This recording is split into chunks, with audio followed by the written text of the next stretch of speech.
je suis professeure de philosophie politique à l'université, Bordeaux-Montaigne. Je suis l'auteure d'ouvrages sur le néolibéralisme, et la démocratie notamment et je suis en train d'accorder une entrevue à la chaîne À Gauche. Vous-même, vous avez subi de la censure durant cette période?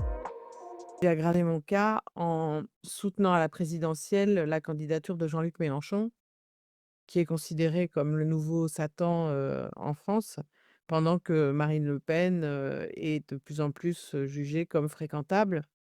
Donc pour toutes ces raisons, je me suis retrouvée, blacklistée des grands médias. La gauche institutionnelle a-t-elle trop cherché à pacifier le conflit social au lieu de l'assumer politiquement? Très nettement, l'ancienne gauche de gouvernement socialiste qui, évidemment, maintient le système est pétrie de néolibéralisme et donc on n'est pas du tout étonné de voir aujourd'hui le parti socialiste faire alliance, avec la Macronie et être absorbé par la Macronie.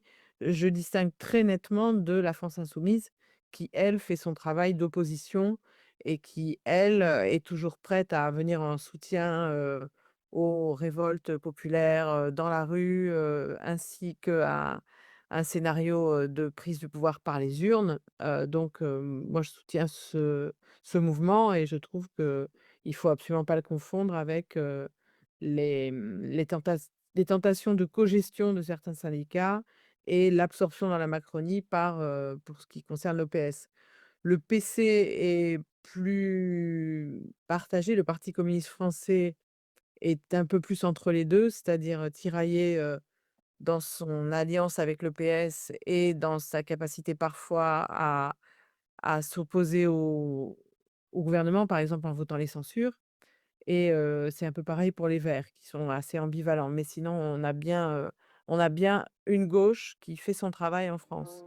La France insoumise est-elle social-démocrate? LFI, c'est compliqué, d'évaluer sa place parce qu'elle est pas, la France insoumise n'est pas au pouvoir. Mais si on en reste au plan des revendications, heu, il y a quand même, une ambition révolutionnaire. Il y a quand même une ambition de basculer dans une, démocratie réelle, de sortir du capitalisme, d'utiliser, notamment, les défis écologiques pour, rompre avec le capitalisme, et cetera. Donc ça me paraît impossible de les accuser d'être sociaux-démocrates. Donc la social-démocratie n'a pas pour objectif de dépasser le capitalisme? Oui, telle que je l'ai connue quand, j'étais jeune, la social-démocratie, elle était incarnée par le Parti socialiste, français, dans les années, 80 et 90 et elle a basculé, très clairement dans le camp du néolibéralisme au cours des années 90-2000. Si la France insoumise n'est pas social-démocrate, mais qu'elle a des inspirations révolutionnaires, comment la distinguer de révolution permanente, par exemple? Par exemple, dans leur rapport aux élections, c'est-à-dire que chez dans Révolution permanente, ils se présentent aux élections, mais pour eux, ça n'a absolument il est hors de question finalement de gouverner à travers les élections. Tandis que la France insoumise essaie de penser une conjonction entre un bouleversement électoral et un bouleversement dans la rue. Mais ils accordent une importance décisive à ce qui se joue dans les urnes, un renversement dans les urnes. Alors que pour Révolution permanente, c'est quelque chose, qui n'a strictement aucune valeur. Mais ils se présentent quand même aux élections pour, faire parler d'eux, voilà. Mais ils ne pensent pas que quoi que ce soit puisse changer par les urnes. Pour une partie de l'extrême gauche, le fait que la France insoumise veuille rester dans le cadre parlementaire bourgeois l'exclut du champ révolutionnaire. Je suis pas sûre parce que je suis pas du tout sûre que les filles veuillent rester dans un cadre parlementaire bourgeois. Ce qui est, en jeu dans le programme de la France insoumise, c'est une sixième république. Rien ne dit qu'il faut garder un parlement bourgeois. Cette sixième république, elle advient par une constituante et la constituante, bah, c'est elle qui modèle les institutions et je pense que les actuels députés de la France insoumise voient très bien toutes les limites de, ce que vous appelez ce parlement bourgeois, hein. Donc voilà. Mais par ailleurs, LFI n'est pas à l'extrême gauche, heu, parce qu'elle ne descend pas de, cette famille de pensée.